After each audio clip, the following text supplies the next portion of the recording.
Welcome, friends, colleagues, strangers, to Invisible Wires.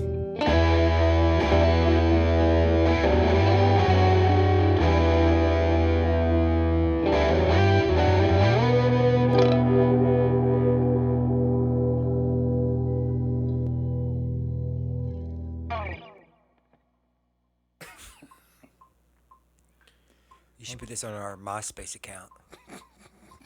Hold on. Pentameter. So I hope Damn you it. don't. Why is it not shutting off? Oh, there we go. Sorry. Let's see when I talk to the beat. We can go. And hello, Sean. How are you doing? Tell me about. Sorry.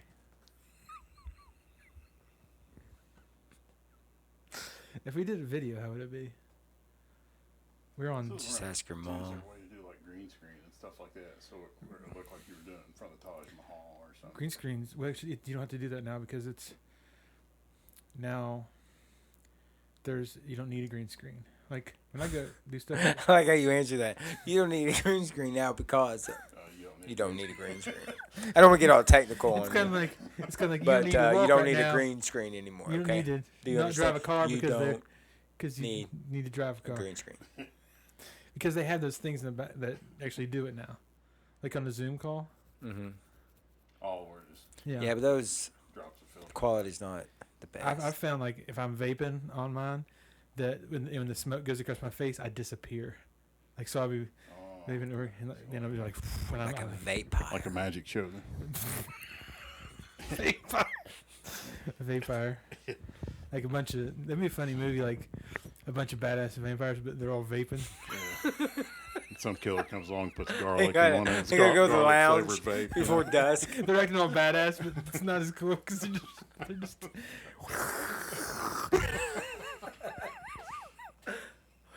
Before they attack, they blow the big smoke out first. yeah. Then they jump out from it. Took it too far. Sorry.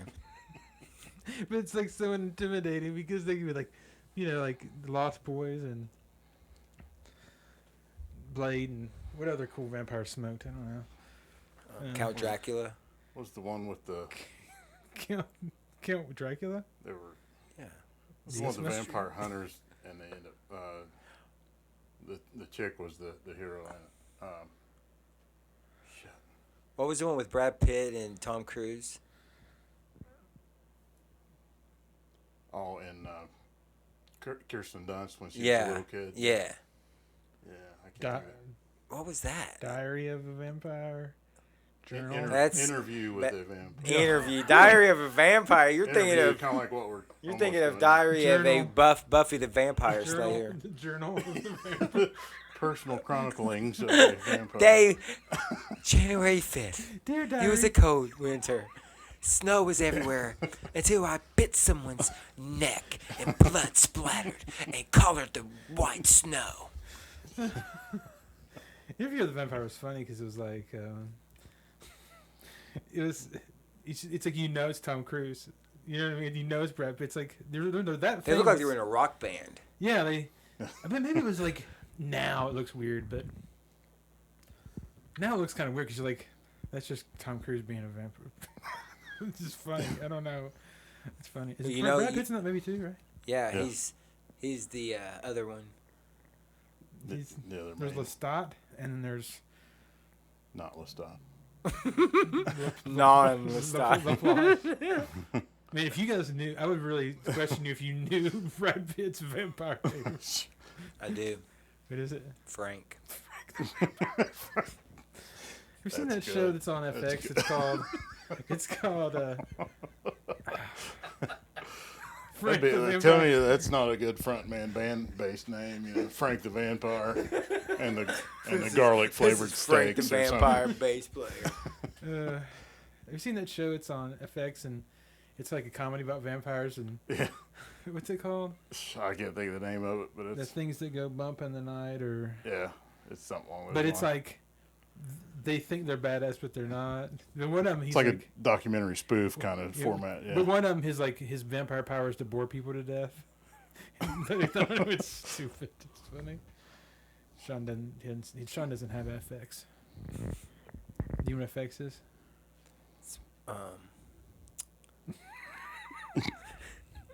That's what people rent movies off of now. Sure they do. Who rents movies? I go to Blockbuster. Yeah. That would, You go down that empty building. I just You gotta think it's funny about the Blockbuster down there is they still have the picture of Get Him to the Greek. yeah. They still have that Yeah. poster up there. it's holding strong, man. Yeah. What, about 6 years, 7 years like that? Why hasn't anybody taken that building? Why hasn't anybody? Yeah. Has it not become a tenant space for something else by now? It's like, Well, I heard vampires were. Vampires were running it. yeah, it's haunted. That'd be a good movie. A bunch of vampires that run a video store. VHS. And they're always sucking the blood. People that go back in the porn section in the back. They like lure them back there. That's who they prey on because those guys are losers nobody anyway. cares You know, about it's them. like, yeah. Sucks, No one cares about sucks those to be my guys. brother then. All those guys that I love some good perv blood. like some good pure perv blood. They wouldn't have any bloodborne pathogens because they're losers. Yeah, True. they're not really getting with anybody. So- yeah. So a they good go in that point. room. That's a good filter, you know, for them. It's a system. I wonder what the soundtrack would be in that movie. Is this a movie? Talking about? It'd be like scored to the same music that clowns get out of. I a mean, car unless to. there's a Yeah. real video place where vampires are running it and there's leading them innocent men this is in the back hypothetical. room. This is hypothetical. I'm sorry. Oh my gosh. How do you know how? I thought you guys were really mean in the Blockbuster down there. I was wondering why it was so vacant. I know they had a porn section. Well, there needs to be a theme. I mean, like, a good soundtrack for this. It's a soundtrack could, even a shitty movie, a good soundtrack can make a good, Oh yeah. a shitty movie good. Even a good movie can be ruined by a bad soundtrack. It could be ruined by a bad soundtrack. Yeah. Huh. So the soundtrack should be to that movie should be the Beastie Boys. You gotta have some beastie in there. But do they do like the whole soundtrack and it's kind of like real sounds from way out funk? Yeah, that's cool. What That'll time work. period should this movie be in? Oh, well, since Well, it has to be before Blockbuster closed down. okay. Here's your premise. Like, you know how the all that stuff with GameStop and these kids were buying Robinhood stock. Say like it's still trading at like bad pennies out there, and these kids all come together. Yeah. And it takes off again. That's not a bad idea. That's I like not that. bad. Because it's like everybody sketched out about renting their shit off Netflix and Amazon Prime. So they go back to the, they even go way back to the old VHS shit, man. We go way back. We Beta. That's way back. I just didn't. But here's the thing. Okay, here's the thing. The world loses the internet. Where's it go? Oh, so Digital- everybody's going to direct media. I get Digital, that. yeah, everybody goes back to direct media. Everybody's like, DVDs go up. The price goes up like $50 a DVD, son. Dang. It's like post-apocalyptic Yeah. people running inside, running the Damn, dude, how blockbusters much and do you stuff. want for that DVD player? Got Blu-ray? Oh, okay. Trade you this So jug of I'm gasoline for getting that lost on what movie. the storyline is right now. We're trying to make it so Blockbuster matters. Is the whole point. I tell you, we got better material already though than half the stuff on Adult Swim. I'm just saying. Yeah, Yeah, just yeah, coming yeah. off the top of our head. Yeah, yeah. I think it's a good premise to think. Like the other day when we lost electricity, and you came over and fixed and you were the man, and he came over and like hooked a generator to my box. That sounds a little gay, but that sounds like we had a great time. It hurt though, but anyway, so it was shocking, really. To warm you up. But then I still didn't have internet. So I went on over here and I got on my box of DVDs and I watched so many, and I realized that dependent on a movie being on, or I mean, it's really bad. Like I'm kind of like, do I hate Yeah. the voice in my own head? It's like, it's Do I a really like a socially claustrophobic feeling or something. It's, Yeah. It's just like there's an anxiety to it. Yeah, it's weird. You can always watch something. You can always. I mean, I try to like everybody's trying to meditate now. Some people. I mean, I do sometimes.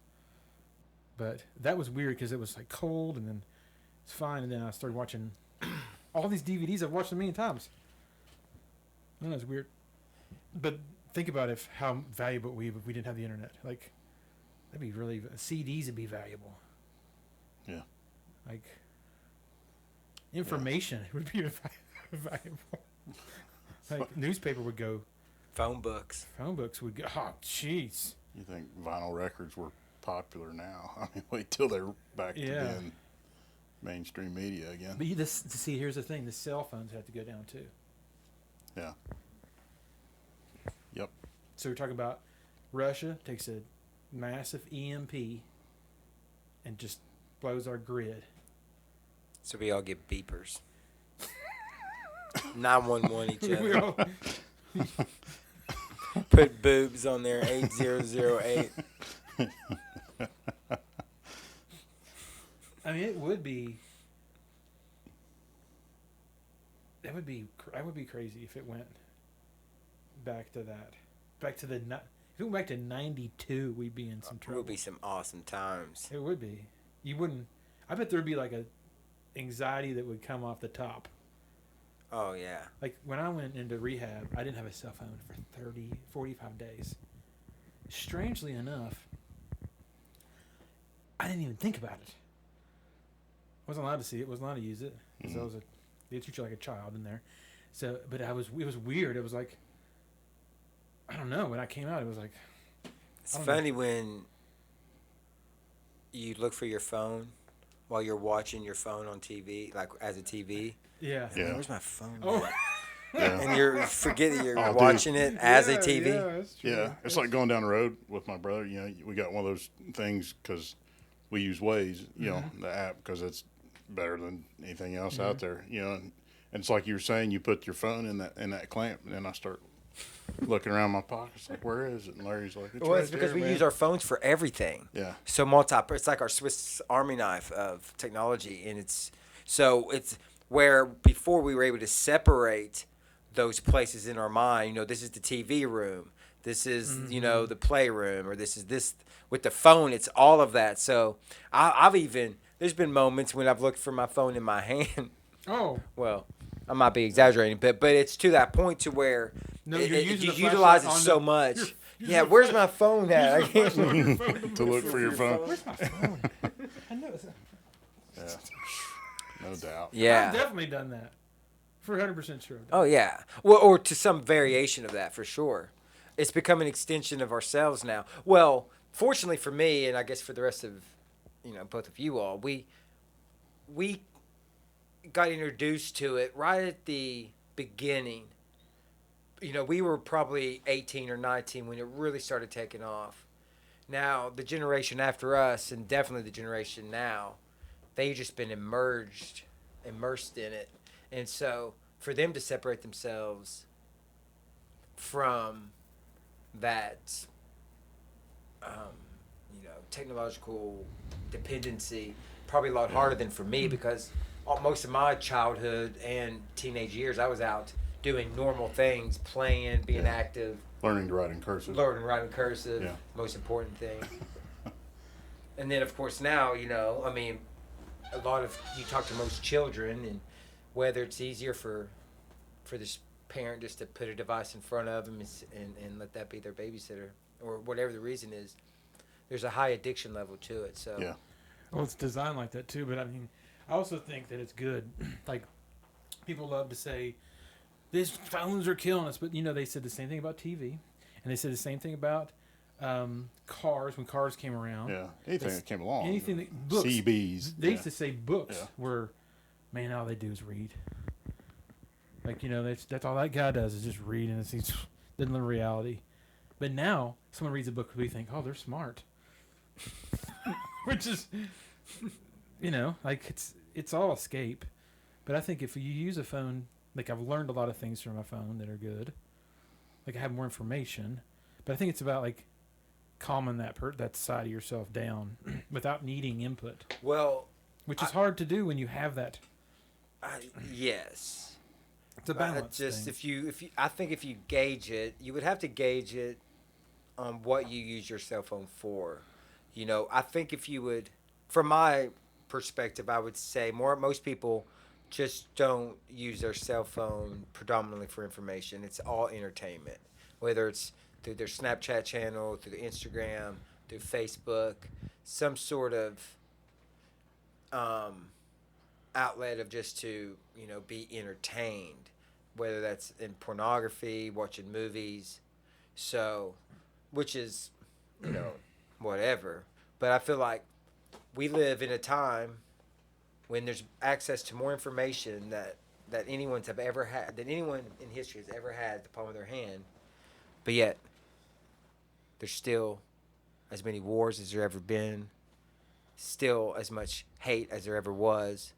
So just because there's more knowledge and information, or we have more access to it, it's funny how it still hasn't changed. Yeah, I think. I think you're right. I mean, There's a lot, and that's a kind of a metaphysical, discussion. But it's just funny how we tend to equate more information as a good thing, when really there's not really any proof in that necessarily. At least not that I've came across. it makes my life more convenient. Like, I've seen things and read things I probably wouldn't have read otherwise. Things take less time than they would have before. But you are, let's be honest, you are a white, highly educated, People middle can't class. tell I'm white on here. No, not at all. And not that, of course you have your own free will, but I feel like most people, your mother's a teacher, your dad's quite successful. I mean, you come from a background that encouraged to search out knowledge and things like that. And of course that does play a huge factor in what someone decides to do with it. Yeah, I think it's about maybe you're right. Maybe it's about teaching kids how to use it, like teaching kids how to I don't know, it's so convenient is one of the things. Like, the convenience of it's a problem. Mm. Like, everything's convenient. Like, But what's wrong with convenience? I don't know. I had this lady I worked with for a little bit, and she would order. She would order from Grubhub all the time. So I'd be on the screen with her, and she would order from Dunkin' Donuts from Grubhub. And I always thought, I don't know. I was kind of judged her, I'll be honest, and I was like, that's the laziest crap I've ever seen in my life. Like, it's almost like she can just get out and go and go to the donut store. But she is contributing to the economy by helping a Grubhub driver. Yeah. Okay, I see what you're saying. I just thought it was. But I will say this. I mean, I'm just saying I was judgmental. I'll admit that. Yeah. No, I'm just interested in because convenient. Oh, yeah. But Something she that's didn't convenient. get to get out and see anybody. Which was also during the pandemic, so she was protecting her mother. I don't know. Like, I kind of had to look at myself. Why am I judging this person so hard about ordering from? Like, I just thought it was hilarious that she ordered some donut holes and some coffee from Grubhub. That's why it cost $45. But think about it. I just don't see that kind of thing going away now, especially. No. I mean, it was already a thing, but even after the pandemic is over, I just have a feeling that people saw the convenience, as you said. Yeah, Now, it does go into the economy and give people jobs. Like, our friend John, he did it. Yeah. He did that. He's got some funny stories about yes. some Grubhub, like ordering a baked potato. Like, someone ordered one baked potato. It was like 45 miles away. Get out. Yeah, from Racks. From Rack. Which is the funny Well, story. it might have been a loaded baked potato. It had some It might nacho have been loaded cheese with and something. bacon on That's a it. baked potato. But evidently it was a stalking type situation. Like, the guy would send his girlfriend like a loaded baked potato to say, hey, like his ex-girlfriend. You just send her Grubhub. Like Just one random baked stuff. potato, yeah. Like, I mean, that's what she used to call him, her little loaded baked potato. You're my little pat of butter. oh god. But I don't When it makes know. them mashed Every time I think of Grubhub, I potatoes. do think of that. I do think of that story, but maybe it's just me judging. Now, the convenience, though, like you could easily not go out of your house. Yes. Yes, I mean Amazon has totally changed the whole Yeah. game when it comes to um, retail. But you've both had to start. You've both had to go back to work in the public. Yeah, I'm very. Have you thankful. found? Well, you're working at the boiler, so that might be a little. This guy's probably never left. Yeah, I left the public. Yeah. Yeah, It's like, but I find that people that I work with, if you say, "Yeah, you got to see someone in person," they're like, "What?" Like they don't. They don't know what to do with their hands. They don't know what to do with hands. Like, what do I like? It's like people got like used to being hermits or something. I don't know if you guys see Well, that at all. But Yeah, for sure. like kids, have they That been trend's like, been happening a while, but of course, not to beat a dead horse, but the pandemics kind of the pandemics. yeah. The kind of co- perpetuated the that though. Corvids. Yeah, it did perpetuate. Like, I'll tell you, I didn't want to leave. I already was thinking. I said this earlier. I was like, I didn't want to leave my house. Like, I just have like had pain issues and stuff. I was like, I just don't want to go to work. I just don't want to sit there at the office. I could do the same thing here. And then they told me I didn't have to, and I was like, this is great. Of course, my wife and I were in this small house, and she couldn't talk. I don't know. It was crazy. Anyway, it was I would say that there was a lot of tragedy that's came about this last year, but when everything did slow down and things were shut down and it caused families to stay more together. You know, dad couldn't go out on weekends to the bar, say, and mom couldn't okay. just go shopping like she used to. Yeah. It just caused people to face, their families and their own life at home. And for me, though, I mean, I was already, it didn't really change my life too much because I'm already someone that doesn't get out that much anyway.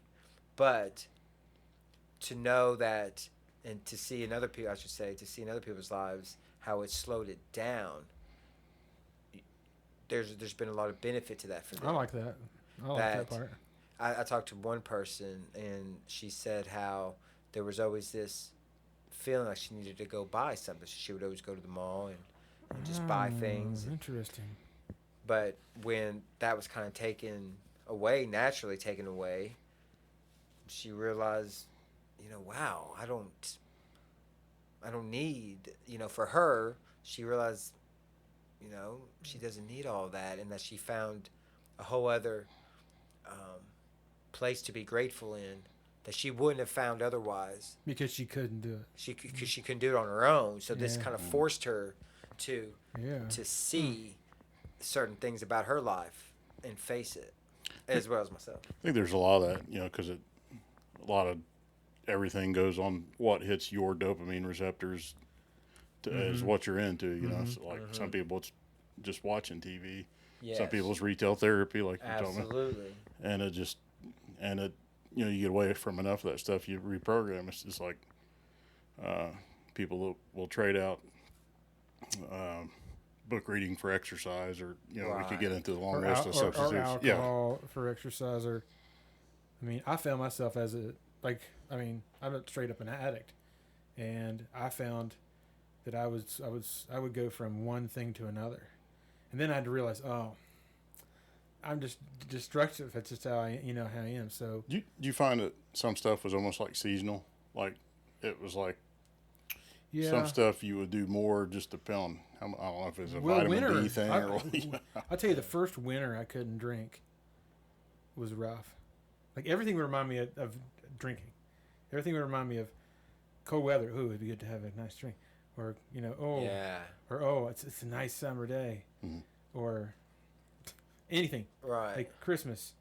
It used to be any time I didn't have to work, I drink.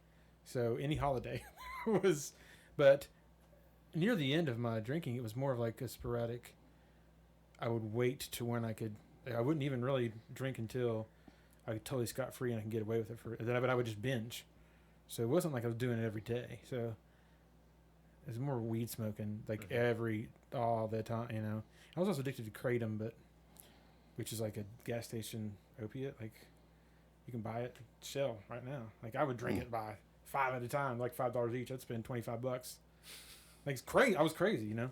But I found as this last year is that like my mind has repaired itself slowly. Like I still have really down times. Like during the waxing gibbous moon, I swear this sounds crazy. Like the phase of the moon, I am a Looney Tune. I'm like get existential. I'm like nothing means anything. I don't know why I'm on this earth. You know, just real. But it's the dopamine. There's still dopamine things like vaping and exercise and other things. You know, there's a lot of other. You know, I think I think dopamine's good, but how do we bevy that? You know what I mean? Like, how do we... Because we have to have it to be motivated. We can't go without it. Yeah. I thought just lay there and just a bunch of serotonin. Just, you know, you have to have that. I read this thing, and it talks about... Where I read a lot of therapy stuff, it said that you can... It's called dopamine dosing. So you can do certain things during your day so you know you're going to have that dopamine hit. But you space it out because you can only have so much dopamine in your brain once. If you drink all day, by the end of the day you can't feel anything, right? You think so you like, oh, I have this morning coffee, and so you start expecting it. Okay, at lunch I'm going to feel that dopamine hit after I eat, and just planning it out and realizing that life's about this, and it's not about that straight, you know, like dopamine hit. Like it's some kind of technique. I forget what it's called, but. Because I was thinking, like, why can't I feel good all the time? You know, I thought that. Yeah, the batteries aren't set up for it. I guess. No, the batteries are not. That's why people smoke and drink. Because drinking brings you, and smoking brings you. You know, that's why people do heroin and meth together.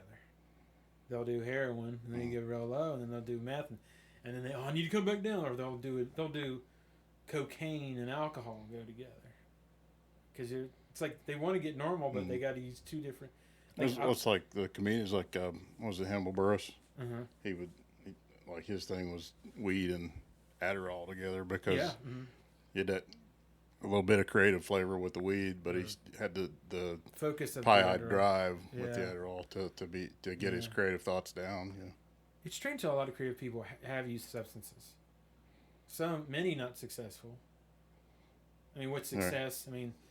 Is success living till you're past 29, or is success writing something or creating something prolific? Like, it's like the legends are always to some sort of excess. Like even like George Carlin, who was, you know, I'm sure in the way back was cocaine, but I mean he sounded like a cigarette and a cup of coffee. You know, his voice, and, you know, so even if he wasn't on the stuff that the Belushis and the Farleys were, you know, there was something there. Actually, you know. He was probably one of the most prolific comedians that ever lived. I mean, he just died, right? I mean, as of late, right? Yeah, it was it COPD or CHF, one or the other. But he was one of the most prolific over time. I mean, he's a comedian's comedian. I mean, for what I've heard from comedians.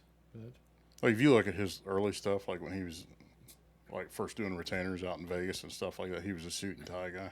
Yeah. It was almost like he was reading the nightly news or something like that. The drugs is what got him to. And then he got all third eye open type of, you know, what's wrong with the world, and, you know, kind of that storyline, and changed his look, and then the rest was history. He was funny, but also had a social commentary that was deeper than everybody else. I think that's what was with his things. Yeah.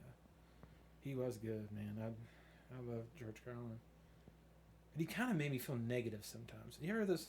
Some people are just negative. Yeah. I don't know with that. Just a need to get through life by bitching. Yeah, it's that type. Yeah. Lewis Black has that. Yeah. Yeah. Real bad. Yeah. It's kind of. It's good, but tongue in cheek sometimes. If you watch him, it's tongue in cheek. You know, he knows that I'm just bitching. You know, just like you be watching him. I mean, I don't know, but like how we went from serotonin to dopamine to. I don't know. Well, like, do you ever think about, like, I'm not the same person that I am in the morning than I am at night? I'm a different person. Oh, definitely. It's like, like the McDonald's commercial, don't talk to me until I've had my coffee. Yeah. But I think that's my cue if you need to. No Gary down here. Nobody down here. What on earth? I've not seen this. Yeah, come on You're in. Check out live. the setup. You're live on our podcast. We got about 500,000 followers right now. Howard Stern's It's time calling to in go here in about anyway. 20 minutes. So this was our first run through. This is the first episode. Thank you for listening. We went all over the map and back. Friends, colleagues, strangers, to invisible wires.